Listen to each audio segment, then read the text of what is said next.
सन या सूरज सौरमंडल के केंद्र में स्थित एक तारा के चारों तरफ पृथ्वी और सौरमंडल के अन्य तत्व घूमते हैं। सूर्य हमारे सौरमंडल की सबसे बड़े वस्तु है और उसका व्यास करीब 13,92,700 किलोमीटर है, जो पृथ्वी से लगभग 109 गुना अधिक है। ऊर्जा का यह शक्तिशाली भंडार मुख्य रूप से हाइड्रोजन और हीलियम गैसों से एक विशाल गोला है।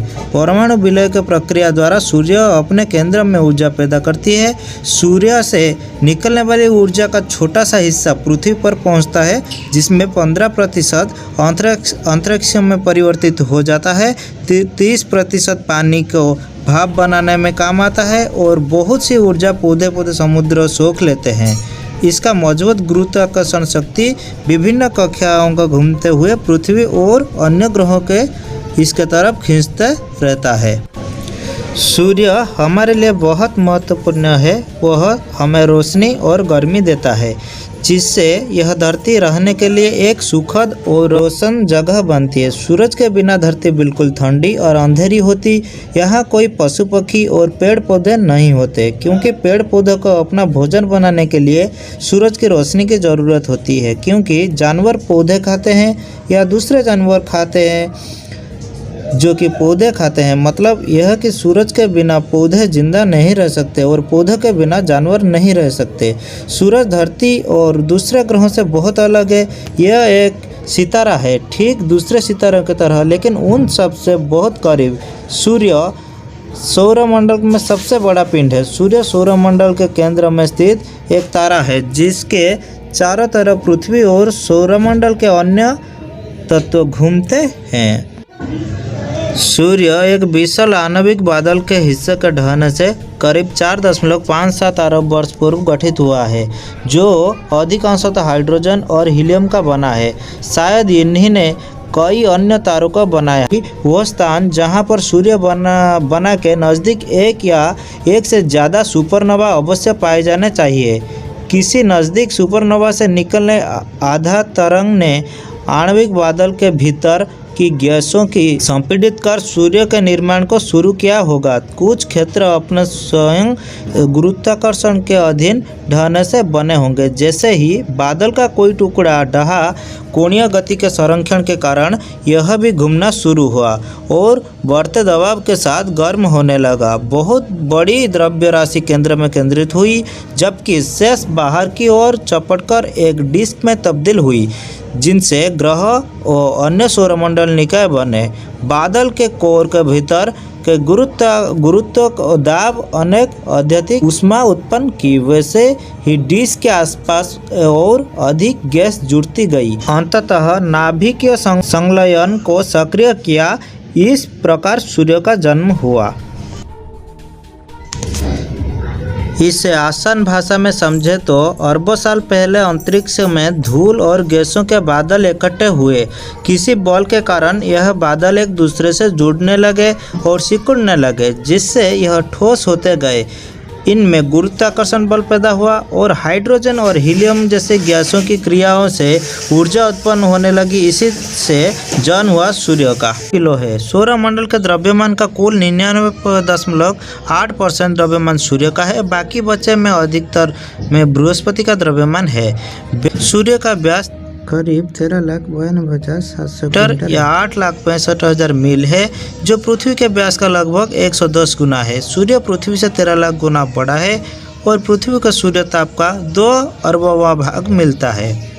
सूर्य से पृथ्वी का औसतम दूरी देखा जाए, सूर्य से पृथ्वी की औसतम दूरी लगभग 14 करोड़ 96 लाख किलोमीटर या 9 करोड़ 29,60,000 मील है तथा सूर्य का प्रकाश को पृथ्वी तक पहुंचने में 8 मिनट 16.6 सेकंड का समय लगता है। इसी प्रकाशीय ऊर्जा से प्रकाश संश्लेषण नाम का एक महत्वपूर्ण जैव रासायनिक अभिक्रिया होती है, जो पृथ्वी पर जीवन का आधार है। यह पृथ्वी का जलवायु और मौसम को प्रभावित करता है।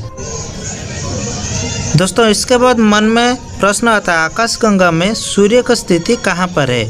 सूर्य आकाशगंगा के 100 अरब से अधिक तारों में से एक सामान्य मुख्य क्रम का G2 श्रेणी का साधारण तारा है। यह अक्सर कहा जाता है कि सूर्य एक साधारण तारा है।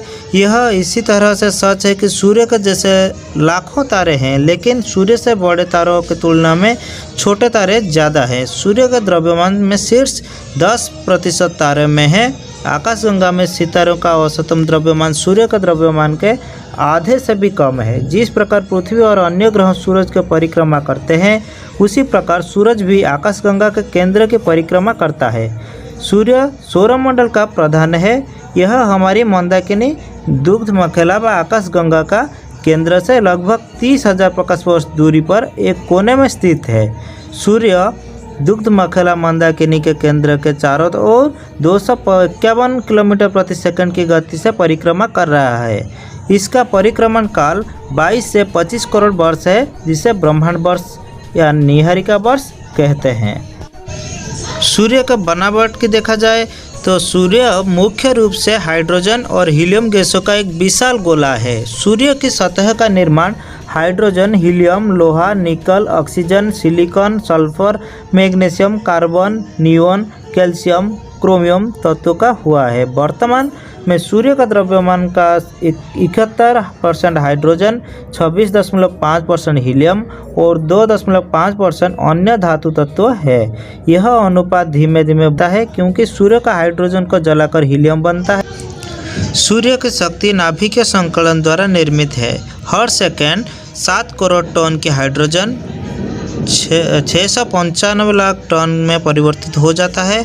शेष 5 लाख टन गामा किरण के रूप में ऊर्जा में परिवर्तन हो जाती है। यह ऊर्जा जैसे जैसे केंद्र के सतह की तरह बढ़ती है, विभिन्न परतों द्वारा अवशोषित होकर कम तापमान पर उत्सर्जित होती है। सतह पर यह मुख्य रूप में प्रकाश किरण के रूप में उत्सर्जित होता है। इस तरह केंद्र में निर्मित कुल ऊर्जा का 20वां भाग ही उत्सर्जित होता है। सूर्य का केंद्रीय भाग कोर कहलाता है, अपने चरम तापमान पर है। यहाँ तापमान 1,56,00,000 डिग्री केल्विन है और दबाव 250 बिलियन वायुमंडलीय दबाव है। सूर्य का केंद्र पर घनत्व पानी के घनत्व से 125 गुना अधिक है। प्रत्येक गर्म पिंड विद्युत चुंबकीय विकिरण अथवा प्रकाश देता है। सूर्य बहुत गर्म है और इसे विशाल मात्रा में ऊर्जा उत्सर्जित करनी होती है, क्योंकि लघु तरंग दैर्घ्य के किरण के अधिक मात्रा में ऊर्जा विकिरित करने की क्षमता को रखती है। इसीलिए सूर्य अपने ऊर्जा को लघु किरणों द्वारा विकिरण करता है। इसी तरह पृथ्वी का उत्सर्जित दीर्घ तरंग दैर्घ्य वाली किरणों से होता है, जिसका कारण है पृथ्वी का कम गर्म होना। सूर्य की सतह जो दीप्तिमान रहती है, जिसे प्रकाश मंडल अथवा फोटोस्फीयर कहा जाता है। फोटोस्फीयर का तापमान 5800 डिग्री केल्विन तथा 6000 डिग्री सेल्सियस है। प्रकाश मंडल के किनारे प्रकाशमान नहीं होते, क्योंकि सूर्य का वायुमंडल प्रकाश का अवशोषण कर लेता है। इसे वर्णमंडल कहते हैं। यह काले रंग का होते हैं। यह प्रकाश मंडल से ऊपर का क्षेत्र है। वर्णमंडल के ऊपर का क्षेत्र जिसे सूर्य किरीट या सूर्य कोरोना कहते हैं, अंतरिक्ष में लाखों किलोमीटर तक फैला हुआ है। इस क्षेत्र का तापमान 10 लाख डिग्री केल्विन तक होता है। यह क्षेत्र केवल सूर्य ग्रहण के समय दिखाई देता है। सूर्य किरण एक्स रे उत्सर्जित करता है। इसे सूर्य का मुकुट कहा जाता है। पूर्ण सूर्य ग्रहण के समय सूर्य किरण से प्रकाशित प्राप्ति होती है। सौर ज्वाला के उत्तरी ध्रुव पर ऑरोरा बोरियालिस और दक्षिण ध्रुव पर ऑरोरा ऑस्ट्रेलिस कहते हैं। सूर्य गर्मी और प्रकाश के अलावा इलेक्ट्रॉन और प्रोटॉन की एक धारा का भी उत्सर्जन करता है, जिसे सौर वायु कहते हैं, जो 450 किलोमीटर प्रति सेकंड की रफ्तार से बहती है।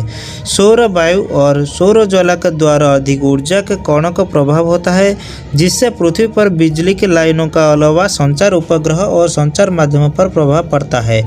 इसी से ध्रुवीय क्षेत्र का सुंदर ऑरोरा बनता है। पृथ्वी से चंद्रमा और सूर्य की एक ही आकार का दिखाई देते हैं। चंद्रमा पृथ्वी का परिक्रमा उसी प्रतल में करता है जिस प्रतल में सूर्य की परिक्रमा करती है। इसी कारण कभी कभी चंद्रमा सूर्य और पृथ्वी के मध्य आ जाता है और सूर्य ग्रहण होता है। यह सूर्य चंद्रमा और पृथ्वी का एक रेखा में आना यदि पूर्णतः ना हो तो चंद्रमा सूर्य को आंशिक रूप से ही ढक पाता है। इसे आंशिक चंद्रग्रहण कहते हैं। तीनों खगोलीय पिंडों को एक रेखा के होने पर चंद्रमा सूर्य को पूरी तरह ढक लेता है, जिससे पूर्ण सूर्य ग्रहण होता है। आंशिक सूर्य ग्रहण एक बृहद क्षेत्र में दिखाई देता है, लेकिन पूर्ण सूर्य ग्रहण एक बेहद संकरी पट्टी कुछ किलोमीटर के जो बोलते हैं के रूप में दिखाई देता है। हालांकि यह पट्टी हजारों किलोमीटर लंबी हो सकती है। सूर्य ग्रहण साल में 1 या 2 बार होता है। पूर्ण सूर्य ग्रहण देखना एक अद्भुत अनुभव है।